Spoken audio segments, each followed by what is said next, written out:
धाराशिव जिल्ह्यामध्ये काही भागात पहाटेच्या सुमारास झालेल्या अवकाळी पावसामुळे शेतकऱ्यांनी काढून टाकलेल्या ज्वारीचं नुकसान झालंय।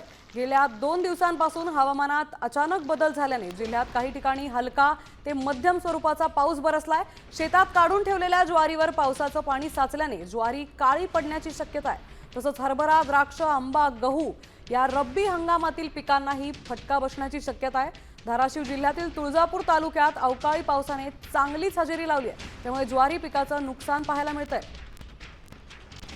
धाराशिवमध्ये अवकाळी पाऊस झाल्याने आता नुकताच काढून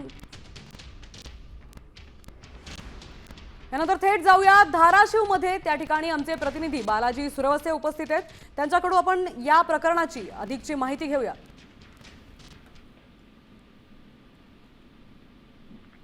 नक्की आपण जर पाहिलं तर धाराशिव जिल्ह्यामध्ये पहाटेच्या सुमारास मोठ्या प्रमाणावर अवकाळी पावसाचा जो तडाखा आहे तो बसलेला आपल्याला परिस्थिती पाहायला मिळते। यामध्ये गेल्या 2 दिवसापासून जे आहे ते हवामानात अचानक बदल झाल्याची परिस्थिती जी आहे ती पाहायला मिळाली होती आणि त्यामध्ये हलका ते मध्यम स्वरूपाचा पाऊस जो आहे तो प्रामुख्याने तुळजापूर असेल, कळंब असेल, त्याचबरोबर लोहारा, उमरगा या भागामध्ये झाल्याची परिस्थिती जी आहे ती पाहायला मिळाली। त्यामध्ये शेतात काढून ठेवलेल्या ज्वारीचं पीक जे आहे ते मोठ्या प्रमाणात त्याचं नुकसान झालेलं आहे। त्याचबरोबर हरभरा असेल, द्राक्ष असेल, आंबा असेल या रब्बी हंगामातील पिकाचं देखील मोठं नुकसान झाल्याची जी माहिती आहे ती समोर आलेली आहे।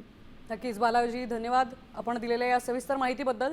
त्यामुळे आता धाराशिवमध्ये पावसामुळे पिकांचं अतोनात नुकसान होताना दिसतंय।